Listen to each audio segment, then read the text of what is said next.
Bonjour à toutes et à tous, bienvenue dans cette nouvelle vidéo, cette nouvelle émission ici Pop News, épisode numéro 1.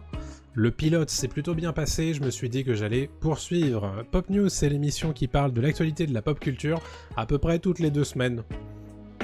Inch'Allah ça passe, hein, sur le rythme, on verra. Mais bref, aujourd'hui pas mal de choses à dire, on est en plein milieu du mois d'août et pourtant il se passe des choses. Donc je me suis dit que j'allais vous faire un petit récap de l'actu pop culture de ces derniers jours. La première chose qu'on va évoquer, c'est le trailer de Star Wars Andor, la série spin-off de Rogue One, A Star Wars Story. On va parler de Tomb Raider, la licence qui va a priori changer de main très prochainement et qui se débarrassera d'Alicia Vikander, on va en parler. On parlera également de l'annulation du film Batgirl par Warner Bros. Dans des conditions un peu étranges, on en parlera évidemment. On parlera de la licence Rocky qui fait un petit peu des siennes et ça a l'air de nous énerver un tout petit peu notre Sylvester Stallone. Je vous expliquerai ça tout à l'heure. On parlera un petit peu des séries Seigneur des Anneaux qui ont été refusées par Amazon, puisque oui, Amazon n'a pas fait toutes les séries Seigneur des Anneaux qu'on lui a proposées. On le verra tout à l'heure. On parlera de qui réalisera Avengers 5 et on terminera cette émission parce qu'on fait que des news cette semaine, cette quinzaine plutôt, avec une news sur une nouvelle série de fantasy annoncée sur Disney+. On va commencer tout de suite avec ce bon vieux Cassian Andor qui se trouve pas du tout là. On va commencer tout de suite avec ce bon vieux Cassian Andor qui a droit à sa propre série en septembre prochain, je vous expliquerai pourquoi. Cassian Andor a décidé de décaler sa date de sortie à 4 semaines de sa date de sortie sur Disney+. Et oui, Cassian Andor, Star Wars, la série Star Wars Andor, le spin-off de Rogue One, A Star Wars Story, ne sortira plus le 31 août, mais le 21 septembre. Disney n'a pas spécialement explicité son choix. On s'imagine cependant que la bataille entre le Seigneur des Anneaux et House of the Dragon a plutôt été en faveur de ce choix de décaler la sortie de cette série Star Wars. Est-ce un aveu d'échec pour Disney et la licence Star Wars ? C'est possible. En tout cas, ce qui est certain, c'est que visiblement, tout le battage médiatique entre ces différentes séries de fantasy n'a pas l'air d'avoir trop plu à Disney, qui a décidé de créer l'événement plus tard pour sa série Star Wars. Alors, Andor, c'est une série donc spin-off de Rogue One, A Star Wars Story, le film de Gareth Edwards sorti en 2016, si ma mémoire est bonne. C'est une série du coup qui comptera 2 saisons, nous a-t-on déjà annoncé. La première saison durera 12 épisodes et sera évidemment centrée sur le personnage du capitaine Cassian Andor, que l'on a vu évidemment, c'est un des personnages principaux de du spin-off Rogue One, Star Wars Story, qui avait été plutôt très bien reçu par les fans et la critique de Star Wars. Le film est sorti en 2016 et avait été plutôt bien reçu d'un point de vue aussi bien critique que commercial. Ça se passe bien évidemment très logiquement avant Rogue One, pour les raisons que vous connaissez si vous avez vu le film. La saison 1 du coup était prévue initialement le 31 août, finalement a été décalée le 21 septembre. À la base, le premier devait balancer les 2 premiers épisodes. Au final, on en aura 3 dès le 21 septembre. Bon, la saison 1 faisant 12 épisodes, ils peuvent se permettre d'en mettre 3 d'un coup. Donc, évidemment, pour les raisons que j'évoquais lors de l'épisode 0, vous ne verrez pas le trailer sur ce stream ou sur cette vidéo, tout simplement pour des raisons de droit. Je vous ai mis le joli minois de Diego Luna qui reprend son rôle évidemment de Cassian Andor. On retrouvera également Stellan Skarsgård qui était déjà dans Rogue One de mémoire. J'ai un doute maintenant. On retrouvera par contre Forest Whitaker qui lui aussi est de retour dans le rôle de Saw Gerrera, un partisan de la rébellion, de l'Alliance rebelle et de la guerre de rébellion. On trouvera également Genevieve O'Reilly qui joue de nouveau le rôle de Mon Mothma, la sénatrice leader de l'opposition mais aussi de l'Alliance rebelle, personnage que l'on connaît de la trilogie originale. Et Genevieve O'Reilly était également Mon Mothma dans La Revanche des Sith, Star Wars épisode 3. Donc, je le rappelle, 2 saisons prévues pour cette série Cassian Andor. La première saison durera 12 épisodes, on s'imagine que la deuxième saison durera également 12 épisodes. À la création, c'est un certain Tony Gilroy qui est donc showrunner et créateur de la série. Ce qui est intéressant, c'est que Tony Gilroy, en fait, est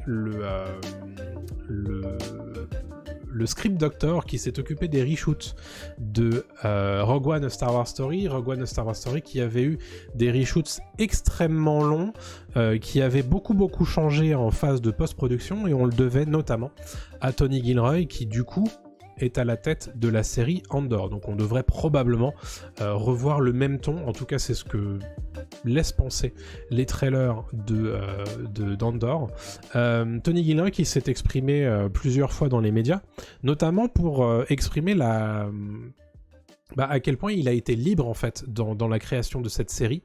Vous le savez, les séries Star Wars depuis Mandalorian ont vraiment testé une nouvelle technologie qui s'appelle le volume. Je vais vous le montrer, vous savez certainement ce que c'est, mais en gros en fait c'est une technologie qui permet de ne plus utiliser de fond vert ou de fond bleu pour simuler les effets spéciaux, et au lieu de ça avoir une espèce de gigantesque écran géant qui permet en fait de simuler en temps réel les mouvements de caméra et les environnements, et évidemment ça réduit les coûts, et c'est quelque chose qui a été vraiment très utilisé très souvent dans Mandalorian, comme on le voit ici, contrairement évidemment à des fonds verts qui pour les acteurs sont quand même beaucoup moins intéressants et donnent beaucoup moins de matière pour jouer. Voici. Donc c'est assez intéressant de se dire que pour le coup Andor n'utilise pas cette technologie-là. Tony Gilroy a insisté pour le faire à l'ancienne, et ça va donner certainement du coup un résultat un peu différent pour la série, et donner un petit peu ce cachet, on va dire ancien et peut-être un peu typique du Star Wars d'antan. Donc je suis assez curieux de voir ce que ça va donner. Le volume évidemment c'est une grande technologie. C'est une grande technologie, on va dire, de pointe, et qui va de plus en plus être utilisée, évidemment. Mais c'est bien aussi, comme dans tout avènement technologique, de ne pas oublier qu'on est aussi capable de faire les choses en analogique, j'ai envie de vous dire. Et franchement, moi je suis assez curieux de voir ce que ça va donner. En tout cas, Tony Gilroy a l'air encore une fois de proposer quelque chose d'intéressant. C'est une série qui m'intéresse très personnellement. Moi j'avais bien aimé Rogue One, comme beaucoup j'imagine. Et je me dis que avec ce ton-là, ce ton, on peut retrouver quelque chose d'assez intéressant dans Star Wars, et avec le temps long de 12 épisodes x 2 sur 2 saisons, et peut-être s'arrêter là si Disney veut vraiment s'arrêter là. En tout cas, avec un personnage comme Andor, c'est assez pratique, puisqu'on sait que c'est un personnage qui a une fin, contrairement à un certain nombre d'autres personnages de la saga Star Wars qui ont été créés et qui du coup se poursuivent quasiment indéfiniment dans les spin-offs. Là, voilà, ça leur met une espèce de point final, ce qui est quand même peut-être plutôt une bonne nouvelle. Donc voilà. Le rappel, la news, c'est que Andor a été décalé du coup au 21 septembre 2022. Ça veut dire qu'on aura du Star Wars à peu près jusqu'à mi-fin novembre sur Disney+, exclusivement sur Disney+. Donc, au final, plutôt une bonne nouvelle. Voilà pour Andor. Passons à la suite avec Tomb Raider. Tomb Raider, ah là là, Tomb Raider, c'est un petit peu la galère en ce moment. Ça fait un moment qu'on nous le dit. La dernière fois qu'on a entendu parler à Alicia Vikander de la suite de Tomb Raider, c'était pour nous dire que c'était plus entre ses mains et que a priori c'était un peu mal barré. MGM a perdu les droits d'adaptation de la licence Tomb Raider. Tomb Raider, évidemment, la licence de jeux vidéo très très connue qui a déjà été adaptée au cinéma avec Angelina Jolie, voilà, son nom m'échappait d'un coup, avec Angelina Jolie en tête de proue, en Lara Croft bien évidemment, et un petit peu plus de 15 ans plus tard, voici une nouvelle itération, une nouvelle incarnation portée par Alicia Vikander. Alicia Vikander qui était plutôt connue pour des films un petit peu plus d'auteur. On avait vu notamment dans Danish Girl face à Eddie Redmayne. Et c'était plutôt une bonne incarnation, moi j'avais trouvé Alicia Vikander en Lara Croft, surtout que ça correspondait au reboot en fait de la franchise en jeu vidéo qui a été impulsé en 2013 de mémoire. On me corrigera certainement dans le chat, où on avait du coup une nouvelle Lara Croft, et c'était une nouvelle façon d'expérimenter le personnage. D'ailleurs, il me semble que sur cette même chaîne YouTube, il y a un test de Tomb Raider, ou au moins un let's play de Tomb Raider nouvelle génération. Ce Tomb Raider nouvelle génération qui avait eu droit à 3 jeux vidéo au total. Et depuis, la licence a été revendue par Square Enix de mémoire.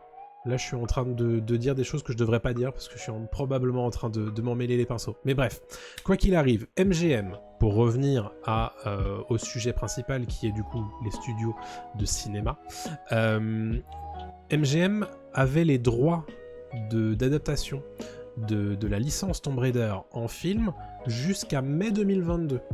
Et ils avaient jusqu'à cette date butoir pour valider et lancer le feu vert à une suite à Tomb Raider avec Alicia Vikander. Faute de quoi, les droits de la licence retombaient dans l'escarcelle du dépositaire de la licence, tout simplement. Bon. Il se trouve évidemment que vous comme moi, vous savez qu'en mai 2022, on n'a pas reçu de green light pour une suite de Tomb Raider avec Alicia Vikander. Voilà. Qu'est-ce qui est en train de se passer du coup ? En coulisses, certains studios hollywoodiens sont en train de se mener une guerre d'enchères pour obtenir les droits d'adaptation de la licence Tomb Raider, et donc proposer un nouveau reboot de la saga de Lara Croft. Nous avons appris du coup dans les colonnes de The Wrap que Alicia Vikander n'en ferait sans doute du coup pas partie. C'est un peu dommage parce que moi je trouve que elle apportait bien un nouveau souffle à cette incarnation. Je trouvais que pour le coup, ce qui était le plus réussi dans ce reboot de Lara Croft, de Tomb Raider au cinéma, c'était l'incarnation par Alicia Vikander, bien que le film malheureusement soit quand même assez oubliable. Alors je suis allé regarder pour voir s'il y avait des raisons financières, des raisons économiques pour lesquelles la suite ne se soit pas faite. Il faut savoir que le reboot de Tomb Raider date de 2018 au cinéma. Le film a rapporté 274 millions de dollars, ce qui n'est pas énorme dans les sphères du blockbuster actuel. En revanche, le film n'avait pas un budget de blockbuster immense à la Marvel. C'était 94 millions de dollars sur un budget de production, ce qui fait que du coup, le budget de production ne couvre pas les coûts de marketing. Donc, c'est certainement à peu près aux alentours de 150 millions de dollars, un truc comme ça. Donc, c'est pas trop mal, à savoir que c'était même moins cher que le budget des Lara Croft d'Angelina Jolie, qui avait rapporté, le premier avait rapporté très exactement 274 millions de dollars également. Donc au final, il n'y avait pas spécialement matière à se dire oui, c'était un four commercial. Non, c'était pas un four commercial ce Tomb Raider. Pour autant, ça a l'air d'avoir été compliqué, cette mise en chantier d'une suite. La suite, pour le coup, était en travail. Il y avait Alicia Vikander était attachée à une suite de Tomb Raider. On avait même une scénariste pour l'écrire. Je crois pas qu'on... Alors c'est peut-être... On avait déjà une réalisatrice. La réalisatrice, c'était Misha Green, qui est donc la showrunner de la série Lovecraft Country. Et elle travaillait sur le script. Donc, a priori, tout allait bien. Mais au final, je rappelle que MGM a été racheté par Amazon il n'y a pas si longtemps que ça, pour 8 milliards de dollars, un truc comme ça, enfin c'est énorme. Et au final, malgré ça, la licence du coup va aller ailleurs, puisque MGM n'a pas tenu sa promesse de mettre en chantier une suite, ce qui a permis du coup aux possesseurs de la licence de la récupérer, tout simplement. Bon, je le disais, au mois de juillet 2022, début juillet 2022, Alicia Vikander disait déjà que les tractations entre MGM et Amazon avaient ralenti le projet et que le projet était plus entre ses mains. Elle disait que elle était OP avec Misha Green, mais que c'était en dehors de sa juridiction tout simplement. Bon la preuve. 2 semaines plus tard, on apprend que Tomb Raider est mise aux enchères, tout simplement. Bon, alors je sais pas ce que vous en pensez, vous, si Alicia Vikander va vous manquer en Lara Croft. Moi, oui.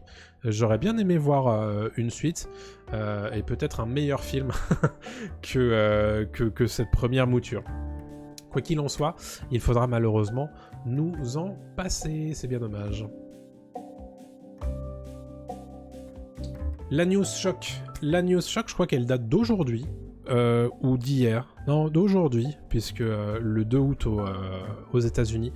Choc, surprise, Batgirl ne sortira pas. Comment ça sortira pas ? Sortira pas sur HBO Max, sortira pas au cinéma, sortira pas du tout. Warner Bros a décidé que son film y partirait à la poubelle. Très très étonnant ce choix de Warner Bros, parce que Batgirl, qui a été mise en boîte, hein, le film est tourné. Il a terminé sa photographie principale, comme on dit, sa période de tournage principale en début d'année 2022. Il allait probablement y avoir des reshoots, mais au final, les pontes de Warner Bros ont décidé que non, en fait, le film y sortirait pas. Du tout. Pour rappel, le film avait été annoncé dans une vague avec une vague de production filmée exclusive à HBO Max, le service de streaming de Warner Bros. L'idée c'était de faire gonfler le nombre d'abonnés d'HBO Max avec des productions originales et donc des films taillés pour la plateforme de streaming, donc avec des budgets un petit peu moindres que les budgets de blockbuster de DC Comics habituels. Au final, le film a été fait. Le film devait coûter 75 millions de dollars, il en a coûté 90 en raison des nombreux reports qu'il a subis en termes de tournage à cause de la période Covid, qu'on est toujours évidemment en train de vivre. Et au final, après avoir dépensé 90 millions de dollars, Warner Bros. Décide au final que le projet partira à la poubelle et ne passera même pas par la case HBO Max. C'est le New York Post qui a annoncé la nouvelle, confirmée par Variety. Le film était réalisé par Adil El Arbi et Bilal Fallah, que vous connaissez peut-être, puisqu'ils ont réalisé conjointement Bad Boys 3 et un certain nombre d'épisodes de Miss Marvel, sortis sur Disney+ au mois de juin.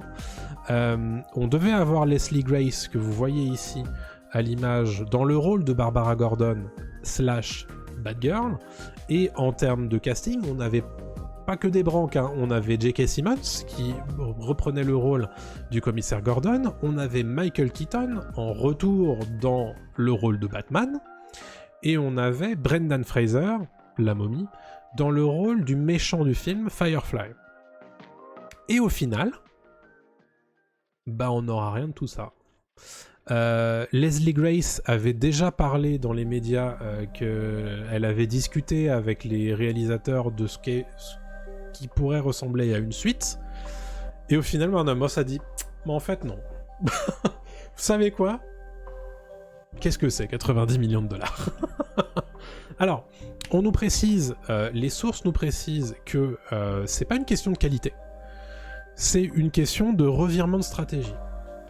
Ce qui se passe, c'est que selon les sources, en tout cas ce que nous dit Variety, qui est allé évidemment discuter un petit peu avec tout le monde, a priori, il y aurait un revirement de stratégie de la part de Warner Bros, qui, je le rappelle, a été fusionné avec Discovery il n'y a pas si longtemps que ça. Et il y a une espèce de changement en fait de perspective dans le studio. L'idée en fait c'est désormais plutôt de favoriser non pas les sorties streaming, mais les sorties ciné en salle avec des blockbusters événementiels.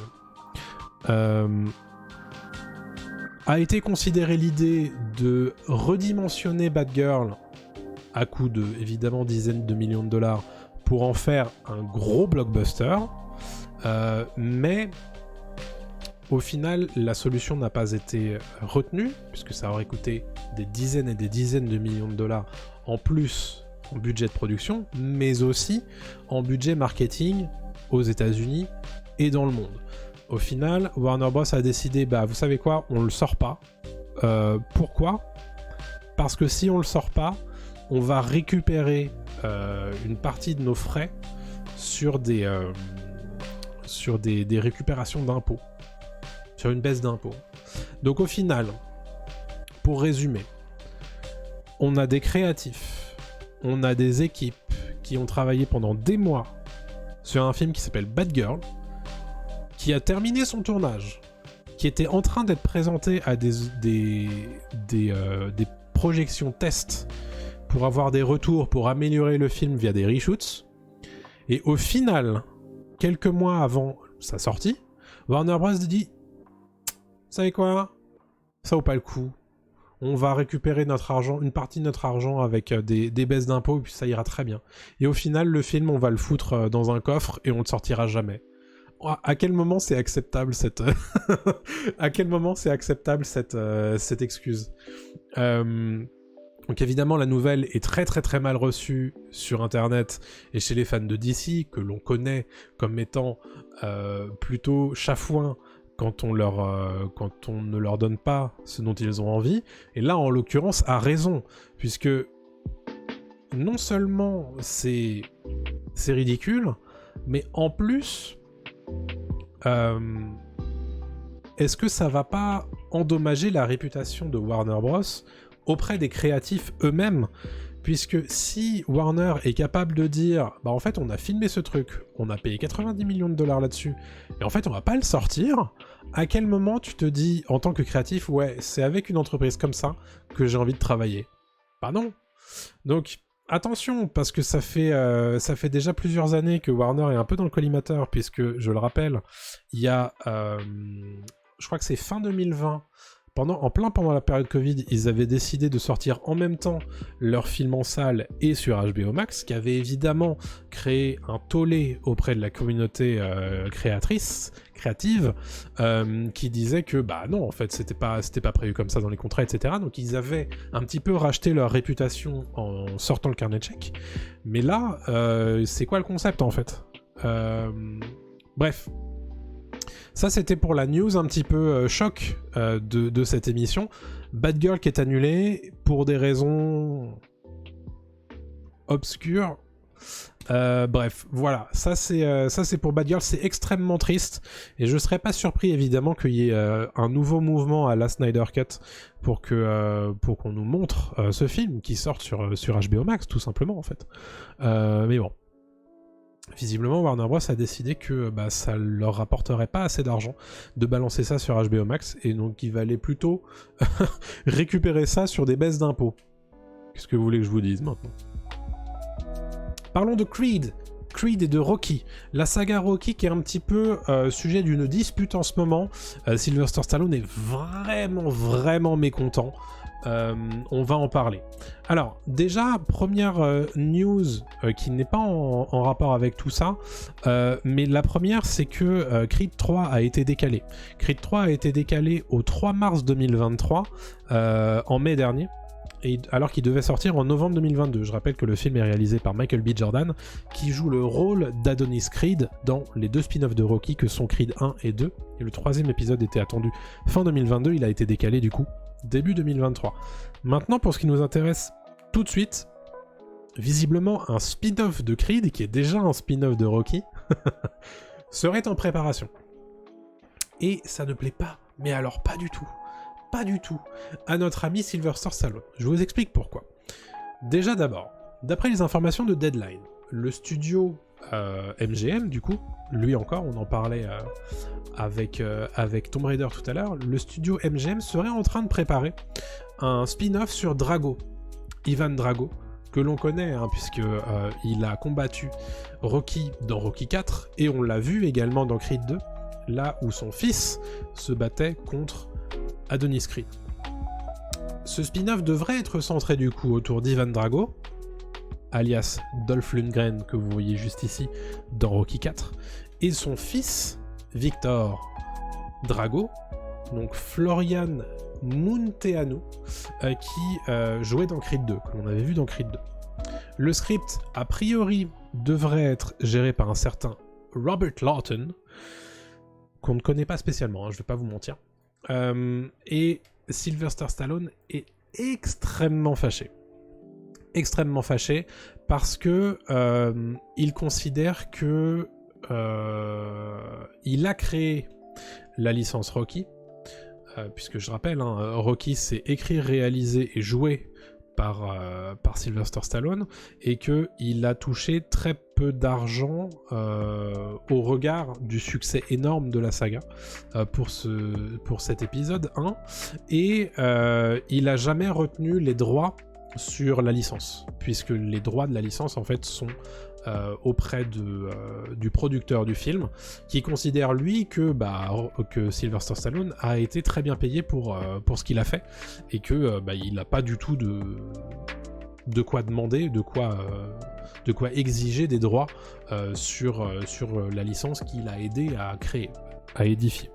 Bon, ça c'est le premier point. Ce producteur s'appelle Irwin Winkler, et il a 91 ans à l'heure actuelle, et ses fils sont un petit peu dans la boucle et essayent aussi de faire un petit peu main basse sur le pactole que représente la licence Rocky. La licence Rocky qui a donné du coup lieu à un spin-off Creed qui est également aux mains de la famille Winkler et non de Sylvester Stallone. Donc on comprend bien évidemment la crispation de Stallone à ce sujet. Lui sur Instagram il bataille un petit peu là-dessus, il envoie très très régulièrement des taquets à Winkler et à ses fils. Un des derniers en date, je cite, nous dit « Je n'ai jamais voulu que les personnages de Rocky soient exploités par ces parasites. » Ambiance. Alors, là où il est extrêmement vénère, en fait, Stallone, c'est qu'il dit que il aurait aimé être prévenu de la mise en chantier de ce spin-off, et visiblement pas du tout. Alors, il tempère un petit peu les choses en disant que il a toujours beaucoup de respect pour son ami Dolph Lundgren, mais il aurait aimé être prévenu. Voilà, alors pour info, hein, c'est pas la première fois que Sylvester Stallone s'exprime à ce sujet, du fait qu'il ne possède pas, ou qu'il possède aucun droit sur les personnages de la saga qu'il a créés, tout simplement de fait. Et d'un point de vue chiffre, purement chiffré, il aurait reçu 75 000 $ pour avoir écrit le scénario et pour avoir joué dans Rocky 1, et il a eu 10% des recettes du film, soit 2,5 millions de $ pour le premier film, nous rappelle Variety. Donc ce qui, au final, c'est pas des masses pour une licence créée de la sorte. Bon, au final, il le dit lui-même, hein, il s'est un petit peu fait enfler, et il a jamais voulu mettre le sujet sur le tapis dès le départ. Et c'est peut-être aussi pour ça qu'il est un petit peu en train de se faire chourer l'héritage de Rocky sur ces dernières années, parce qu'il a jamais fait il a jamais bataillé d'un point de vue juridique à ce sujet au bon moment finalement. Dolph Lundgren. Alors c'est en train un petit peu plus ou moins de se calmer. Dolph Lundgren a pris la parole sur les réseaux sociaux. Il s'est exprimé sur Instagram lui aussi pour dire que il avait l'impression en fait que Stallone agirait en tant que producteur sur le film, ce qui n'est pas le cas. Il dit que désormais il s'est mis en contact avec Sylvester Stallone et voilà.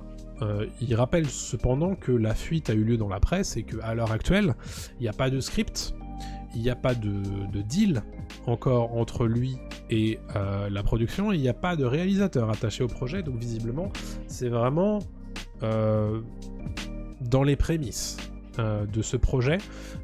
Mais quoi qu'il en soit, peut-être que râler de la sorte a permis à Stallone de revenir un petit peu dans la boucle de ce projet. Donc je le rappelle, le projet, c'est un projet de spin-off autour d'Ivan Drago et de son fils, Victor. Dolph Lundgren pourrait probablement reprendre son rôle.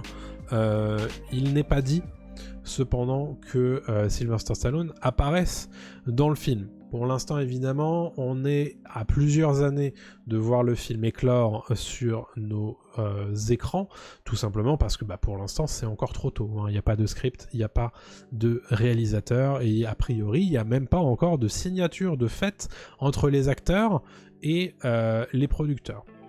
Bon, on restera évidemment curieux de savoir comment ça se passe pour la suite de l'héritage de Rocky Balboa au cinéma, tout simplement. J'avais envie de vous parler un petit peu d'une news assez qui m'a un peu frappé. J'aime bien un petit peu les news coulisses, les news autour de choses qu'on ne savait pas et qu'on apprend sur ce qui aurait pu se passer.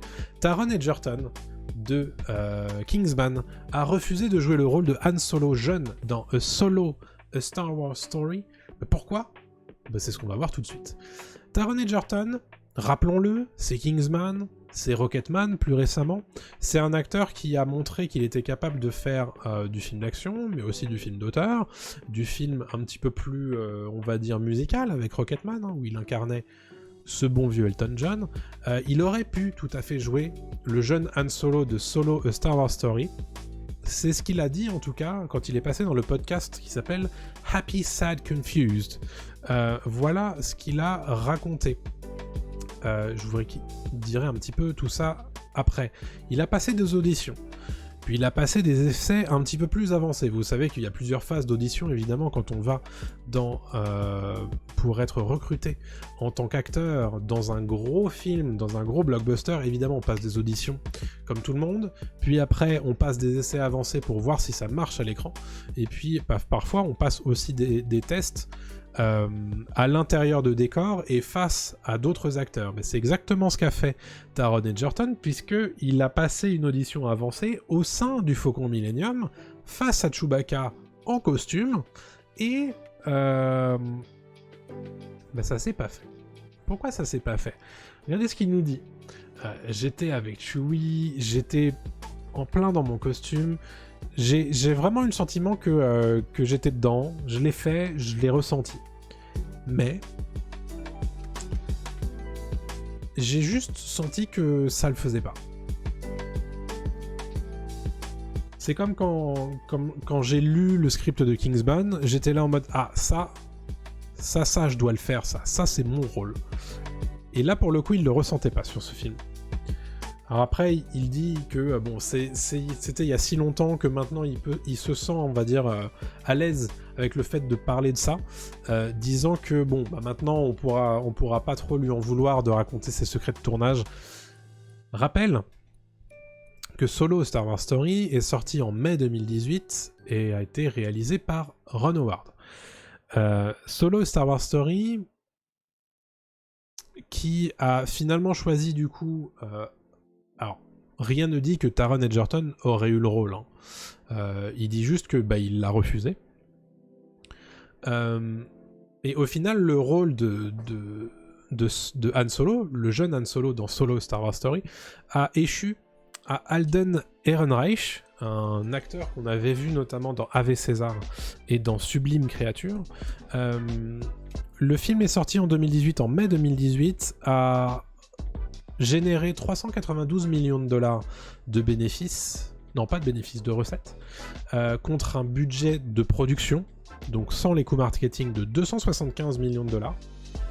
Donc on est vraiment sur un film qui n'a pas vraiment beaucoup rapporté par rapport à ce qu'il a coûté. Et je suis allé vérifier tout à l'heure, c'est le pire résultat en termes de recettes d'un film Star Wars de l'histoire. De film Star Wars live action, puisque le film d'animation Clone Wars a très très mal marché d'un point de vue recette. Mais au final, ça s'est pas très bien passé pour Solo Star Wars Story, d'ailleurs qui devait avoir une trilogie au total, et n'en aura pas, hein, puisque le premier film n'a pas bien marché. Bon pif. C'est vrai que Taron Egerton, bon pif là-dessus. Peut-être que ça aurait mieux marché avec lui, on ne sait pas. Mais rappelons quand même que Solo Star Wars Story, c'était une gestation extrêmement compliquée. Parce que le film devait être réalisé d'abord par Phil Lord et Chris Miller, à qui l'on doit le film Lego La Grande Aventure, mais aussi 21 et 22 Jump Street. Qui eux avaient décidé de faire en sorte que leur tournage laisse libre cours à l'improvisation pour donner, on va dire, rendre hommage à l'esprit du personnage de Han Solo. Ça n'a pas du tout plu au grand ponte de Lucasfilm et notamment à Kathleen Kennedy qui finalement en cours de tournage, alors que les équipes étaient en train de tourner, a viré Phil Lord et Chris Miller pour les remplacer par Ron Howard. Donc, vous imaginez bien la tâche étrange qui est de terminer un film qui a à moitié été commencé, à moitié été filmé par d'autres réalisateurs. Cette tâche, pour Ron Howard l'a faite, mais bon, il n'a pas fait de miracle, hein, comme on l'a vu sur le produit final. Donc évidemment, gestation extrêmement compliquée. Alors Kathleen Kennedy s'est exprimée sur le sujet il n'y a pas si longtemps que ça, et elle impute l'échec de Solo et Star Wars Story au fait que les fans ne veulent pas voir les grands rôles de la saga Star Wars recastés. Donc pour elle, en fait, l'explication, l'analyse qu'elle sort de l'échec de Solo, c'est que ça sert à rien de recaster les grands rôles de Leia, de Luke, de Han Solo. Ce qui est un peu étrange, puisque elle l'a fait il n'y a pas si longtemps que ça dans Obi-Wan Kenobi avec Leia, et Luke d'ailleurs. Bref. Donc bon, tout ça pour dire que voilà, c'est comme tu le dis, Will, c'est un peu des œillères. Moi je pense que c'est surtout de la langue de bois. C'est que il lui faut bien une raison, il lui faut bien une analyse, et il lui faut bien aussi dire que c'est pas de sa faute. Et là en l'occurrence elle dit c'est bon, j'ai compris ce que vous dites les fans, mais est-ce que c'est vraiment ça le sujet ? Je suis pas sûr que ce soit ça le sujet. Bref, tout ça pour dire que Taron Egerton a un petit peu évité une balle en refusant le rôle du jeune Han Solo dans Solo et Star Wars Story, et tant mieux pour lui. On espère d'ailleurs pour lui que Kingsman ça continuera, que la licence Kingsman continuera. Bref, parlons un petit peu de Seigneur des Anneaux. Vous savez que j'aime bien le Seigneur des Anneaux, et en ce moment il y a une petite série qui va sortir il y a pas si longtemps que ça, Taron Shot First.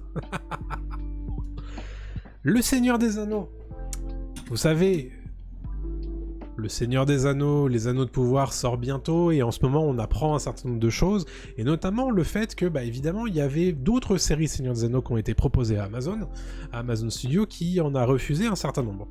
Et on avait déjà eu un certain nombre de rumeurs avant que Amazon balance les premières infos autour des Anneaux de Pouvoir. Maintenant on a la confirmation, puisque les showrunners de la série Les Anneaux de Pouvoir, que sont J.D. Payne et Patrick McKay, se sont exprimés auprès de Total Film et ont raconté qu'il y avait effectivement plusieurs scénarios possibles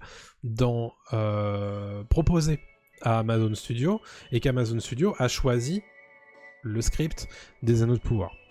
Quand on D'ailleurs, je vais vous le montrer tout de suite, puisque la citation est pas gigantesque.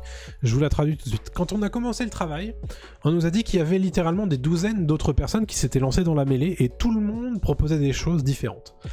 Amazon avait acheté les droits de la trilogie, des appendices et du Hobbit. Ils avaient le champ complètement libre. On pouvait raconter n'importe quelle histoire tant qu'elle était dans ses ouvrages. Il y avait donc des gens qui pitchaient une série sur un jeune Aragorn, ou un spin-off sur Gimli, ou plein d'autres choses.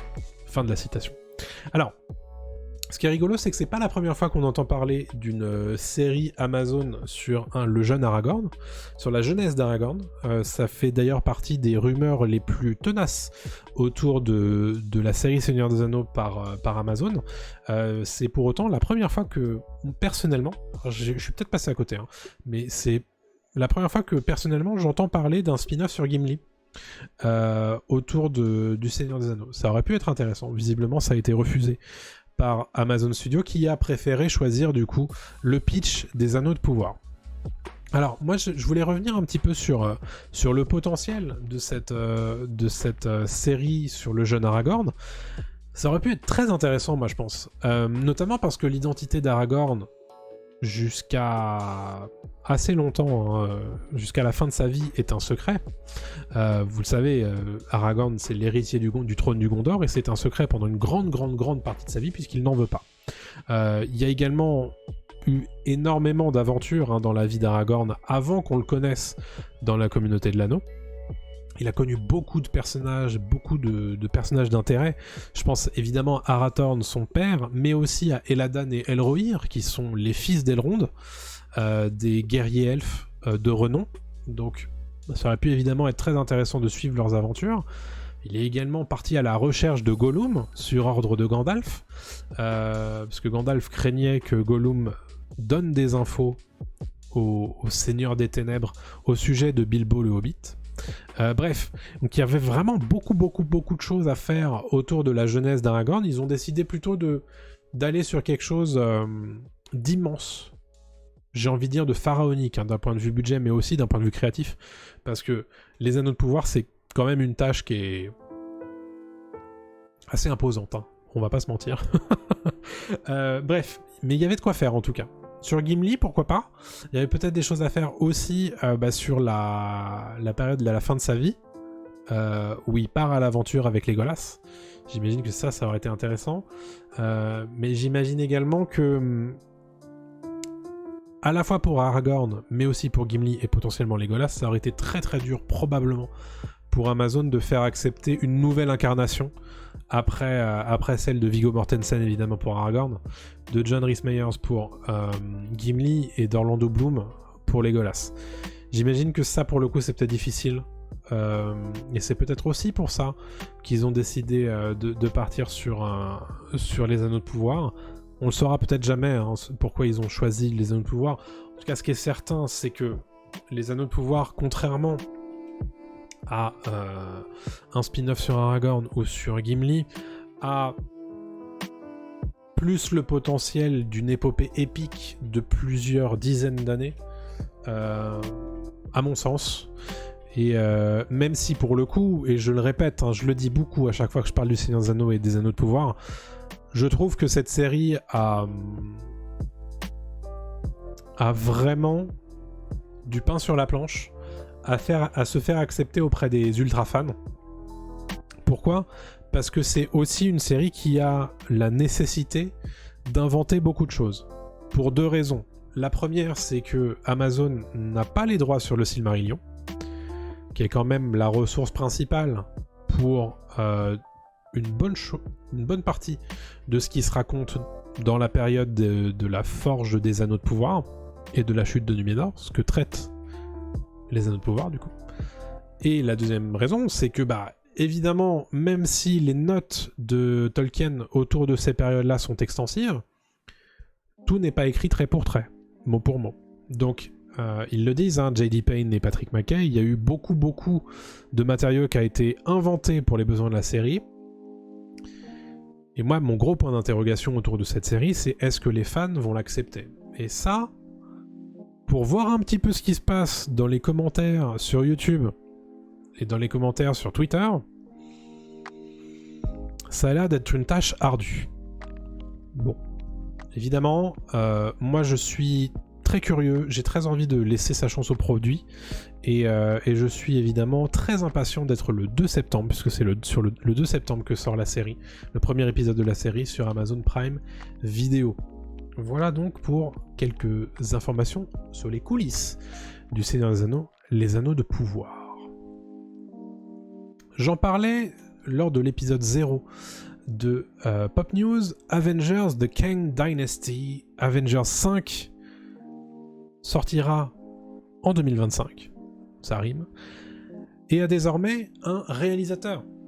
Salut Abby.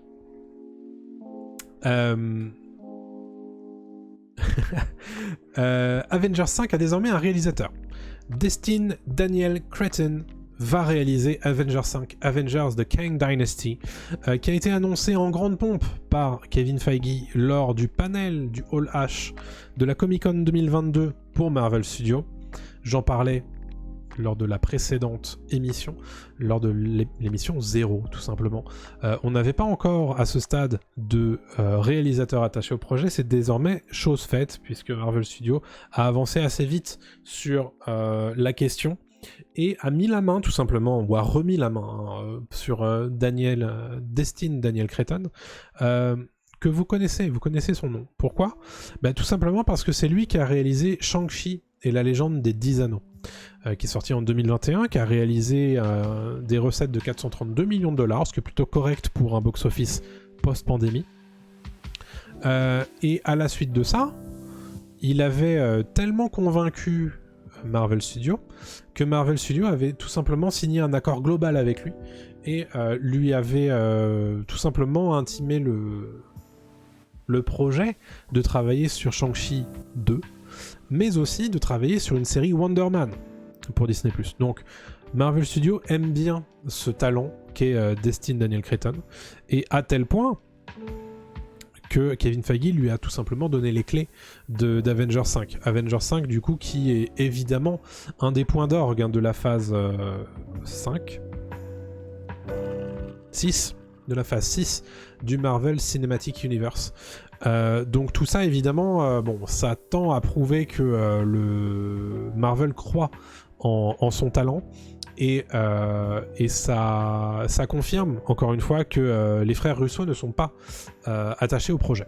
Mais ça, Kevin Feige l'avait déjà évoqué, même si a priori ils travaillent sur quelque chose ensemble. Shang-Chi était pas mal, ça promet du bon potentiel. Écoute, moi je suis assez curieux de voir ce que ça va donner. J'ai pas encore vu Shang-Chi d'ailleurs, il faut que je le mate sur Canal+, il est arrivé sur Canal. Donc je vais pouvoir le mater. J'ai vu Black Widow il y a pas si longtemps que ça, j'ai pas trop aimé. Mais du coup voilà, le réalisateur de Shang-Chi pour Avengers 5, c'est une belle promotion pour Dustin Cretton. Donc écoute, force à lui, hein. On est en 2022, il a 3 ans. Il a un peu moins de 3 ans pour travailler son film, son crossover point d'orgue de la phase 6. On lui souhaite évidemment bien du courage. Dernière news de cette quinzaine. Eragon, une nouvelle série Eragon sur Disney+ a été annoncée. Et oui, Eragon, vous l'avez peut-être oublié. Et Eragon, c'est une série de romans. Une série de 4 romans écrits par Christopher Paolini, qui sont sortis entre 2003 et 2011. Donc c'était vraiment la pleine période des séries fantastiques young adult, comme on dit.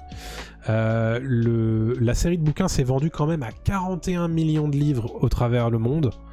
C'est énorme, évidemment, et on se doute bien que ça intéresse toujours autant les studios de cinéma. Et là désormais, c'est Disney+ qui s'y intéresse et qui a commandé une nouvelle série adaptant du coup Eragon. La série pour l'instant, pour information, est à la recherche d'un showrunner. Donc pour l'instant on est évidemment dans les phases, on va dire dans les prémices de cette série, mais visiblement Disney a très envie de ressusciter un certain nombre de licences de fantasy young adult pour sa plateforme de streaming par abonnement. Je vous fais le pitch un petit peu.